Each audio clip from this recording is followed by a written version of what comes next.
Hi there, Steph. Thanks for popping by. So today is another Mama Elephant Botanical Hello card using brush or paint. I've started by stamping, I used my embossing body bag to remove the static off my cardstock. And then I stamped my image with my Fiskar stamping press, I think it's called.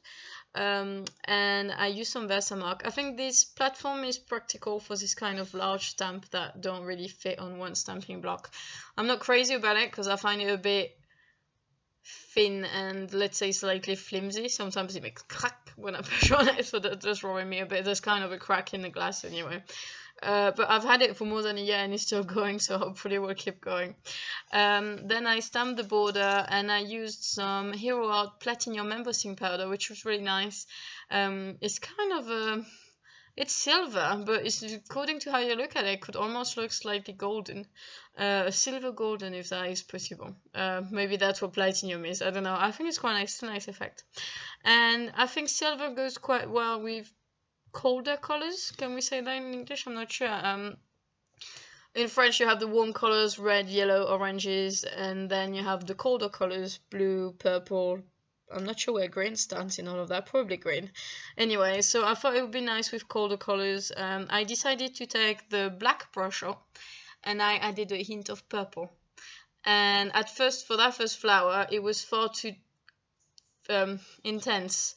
And you saw it, I tried to lift several layers. And that paint that I'm applying right now, it's much, much more watered down. And I think it looks quite a lot nicer. It's quite hard for me because I'm used to going quite intense with colors and with Copic, so that's kind of a challenge, but I think the result is quite worth it. When you add all the layers step by step, I think it looks quite nice. So here I just want to go around my card and I just apply my first layer of watered down black and purple. Sorry, I'm struggling with that. It kind of looks blue, so it's really hard to say black and purple because it looks blue to the eye. I mean, it looks the same color than my blue, not the same color, but similar color to my blue painter's tape. I suppose that's why brochure is quite surprising because of how it's made. I'm not actually quite sure of how it's made. I know what I see when I mix it, and when you mix the black, you see loads of different. I think I saw some blue and some yellow appear in there. It's very interesting, that brush or paint. I think there's another one, Ken Oliver, which is quite Color Burst, I think it's called. It's quite similar. I'm assuming it does the same thing. I don't know if that's actually the case. I'm assuming it does the same thing. These paints are actually quite interesting, but as I was saying in another video, for me at present, the best way I found to make it work is to really mix the color so the pigments are completely diluted in the water. And I get that kind of matte result, and I think it's quite nice. I normally add a lot of glitter, but I kept today's card quite simple. I was aiming for a card that took less than an hour. It probably took about, I don't know, 45 minutes, maybe even less, I'm not quite sure. And, you know, something a bit more simple, something toned down. My last card was really colorful, very bright. This one is a lot more toned down, but I think you need something for everybody, so it's quite nice. And I really love that stamp. I kind of... if anyone from Mama Elephant is listening, if you could do the same thing with like happy birthday, it would be brilliant. I mean, something like that with some poinsettia and Merry Christmas or Happy Christmas on it would be brilliant as well. It's a great stamp because you don't have to do all the masking. It wasn't super cheap. But I think it's quite worth the investment because it saves you so much time.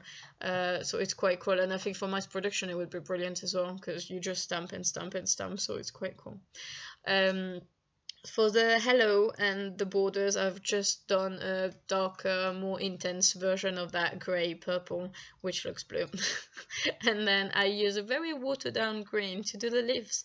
And I just go round and round and add a bit of layer until I'm happy.